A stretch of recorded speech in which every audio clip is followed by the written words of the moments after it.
So far, we've looked at the first four of the triggers available in the Rigol MSO5000, and you may or may not have observed that they have differing characteristics, not just in what they measure, but also in the parameters that you need to set up. For example, the edge trigger only requires a single trigger level. So if we look at this, you see a single trigger level there, but if we go to a pulse trigger, don't know if that is going to work or not, you may notice that I'm sorry, let's change that to a slope trigger. There we go, to a slope trigger, and you may notice that we now have a couple of levels to set. Now, that is characteristic of triggers, and understanding the parameters you need to set and why you would use one particular trigger over another when looking for some sort of waveform anomaly or characteristic is what we're going to talk about today, and then we will try to move on to a few more. Let me get this to the I don't think I've yet quite gotten the hang of that touch screen. But we'll then look at a few more trigger types. So here are some diagrams that illustrate what we're talking about. When we talked about the edge trigger, the first issue is how many channels are you depending on to generate the trigger. With an edge trigger, it's only one channel, and it's only one level. In other words, one trigger level. And when the waveform passes through that level, either going up or going down, rising or falling, when it passes through that level, a trigger is generated. Now, let's review what's actually going on when a trigger is generated. What we are talking about is the acquisition circuitry in the scope is constantly filling a buffer with samples. When a trigger event occurs, the scope notes that point, saves the acquisition samples prior to that point, and then begins filling the buffer after that point. And this winds up in the center of the screen. This is the trigger event. The events or samples prior to that are called pre-trigger, and the samples after the trigger are called post-trigger. So remember, that's what's going on. The oscilloscope is constantly going through filling this buffer, and then when a trigger event occurs, it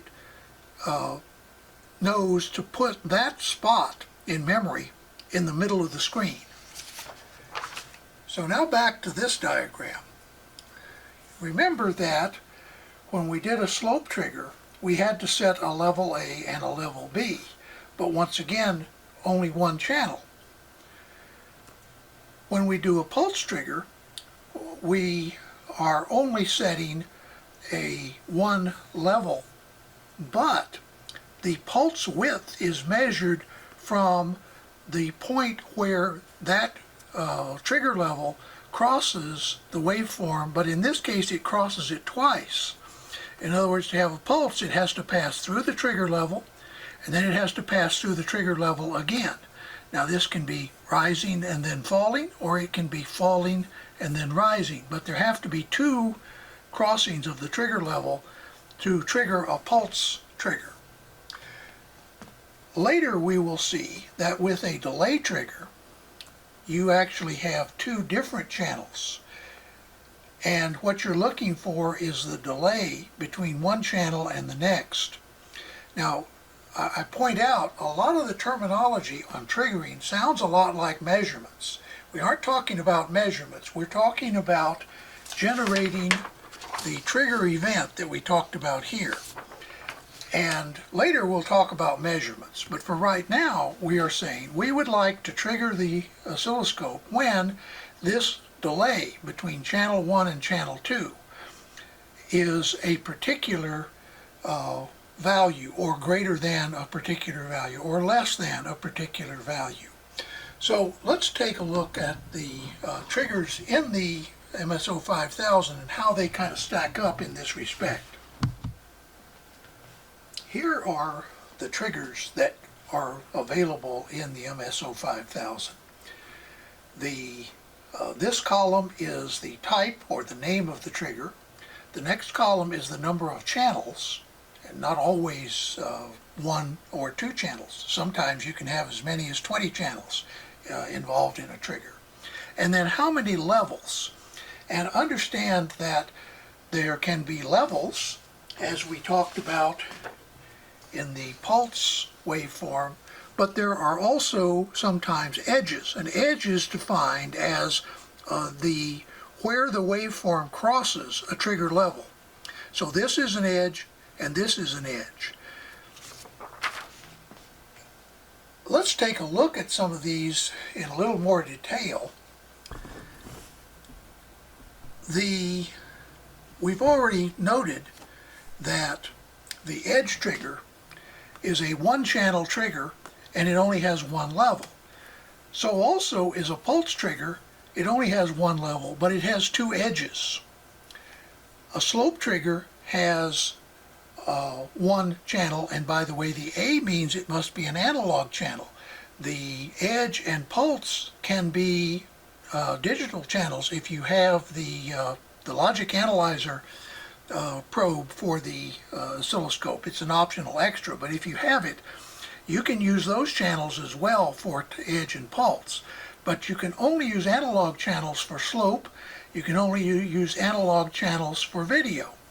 And once again, the slope has two levels. I think you may recall the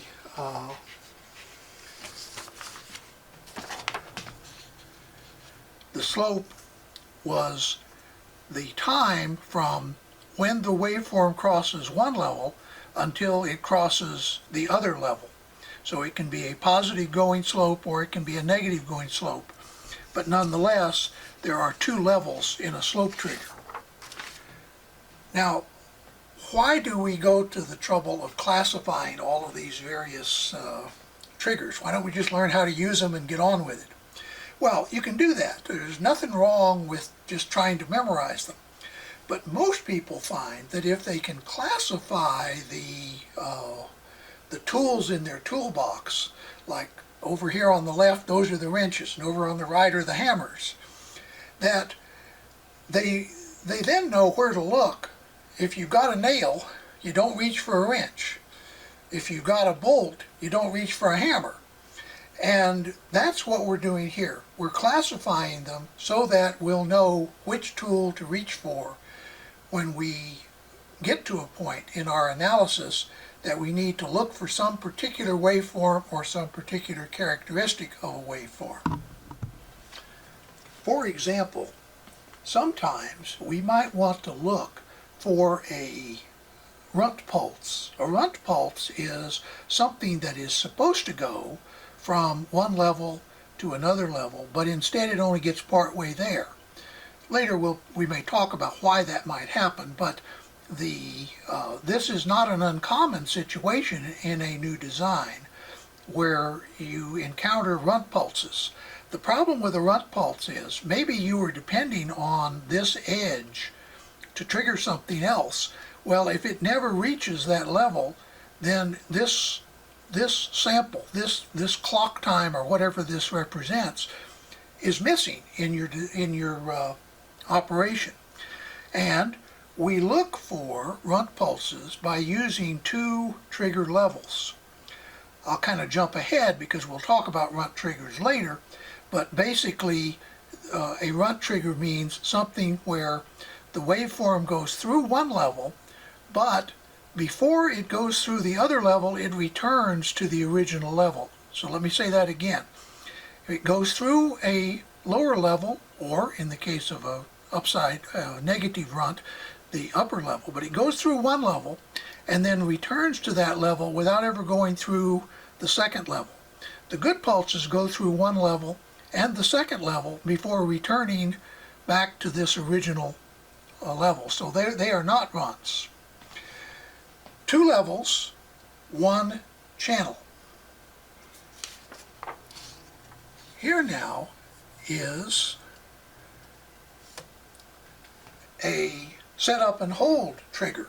Once again, we'll talk about it in the future, but for now, the basic idea is it has two channels. It has a clock and it has data. What we are looking for are timing relationships between those two channels. And in this case, the two channels are simple. We are simply looking at edges. But once again, there is a trigger level for the clock source and there is a trigger level for the data source, and we're looking for times between edges. This is a two-channel trigger. Finally, there is a type of trigger called a pattern trigger or a duration trigger. They're both, they are slightly different, but they're both included in the MSO5000, where you're looking at more than two channels, or it can be. In fact, in the MSO5000, if you include the digital and analog channels, you can have a duration trigger or a pattern trigger that involves 20 channels. These also can be very useful, and we'll talk about them in the future. So let's come back to our list of available triggers and just briefly look at the different kinds of tools that are available in this MSO5000 toolbox. We've talked through the video trigger. I just talked about the pattern and duration triggers. There is a timeout trigger. There is a runt, which we have briefly talked about. There is also a window trigger, which is a little bit like zone trigger, which we'll get to at the bottom. A delay trigger. We've mentioned setup and hold. There is also a trigger called nth edge, which can be very useful.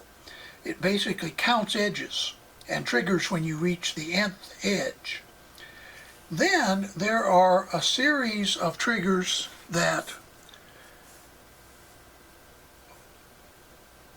are bus triggers, that is, serial buses.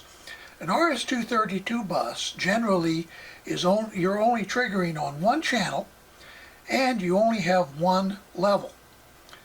An I2C bus, you have usually two channels and you have a level for each channel, or two channels, or two levels. Now that's one level per channel. An SPI bus can be two or three channels, depending on whether you use a chip select or you just use a timeout. When we get there, we'll talk about it. CAN buses, FlexRay, and LIN buses are primarily used in automotive and automation applications, and we'll briefly touch on those. I think we may do a CAN bus demonstration at some point. I2S is an audio bus that is used in audio equipment. It generally uses three channels, that is, three wires, and each of those channels has a single level. There is a military 1553 that's been around quite some time bus that is also included. I don't think we'll talk about that one very much, and that uses a differential pair. Now, whenever you're using a differential pair, and by the way, a flex ray is differential also, you have to either use an analog probe or analog channel or a differential probe on an analog channel. Finally, there is a very unique new trigger called the zone trigger that was first introduced by Keysight some years ago. It's quite useful because it's not a separate trigger, it's actually an addition to all the other triggers. In other words, there are often times when you could set up a runt trigger, for example, but it might be easier just to draw a box on the screen and use the zone trigger capability. Once again, we'll talk about that in the future. But I mainly wanted to do this video to kind of give you a classification scheme that you can keep in mind as we go forward. And I'll keep coming back to it as we talk about each of these triggers, or at least most of them, over the next few weeks. So I hope this is useful to you. I have found that classification really simplifies learning a new instrument. But some people prefer to just learn each individual tool, and that's fine as well. You can learn the monkey wrench, and then you can learn the adjustable wrench. I tend to want to say, okay, is it a wrench or a hammer? And then in the wrenches, what are the differences between the monkey wrench and the adjustable wrench? So that's the point of view I'll be using going forward. I hope it works for you. Hope you enjoy this video and many more to come. So please stay safe. Don't just wear your mask, but keep your hands off the power line. And we'll see you in a future video. Have a nice day.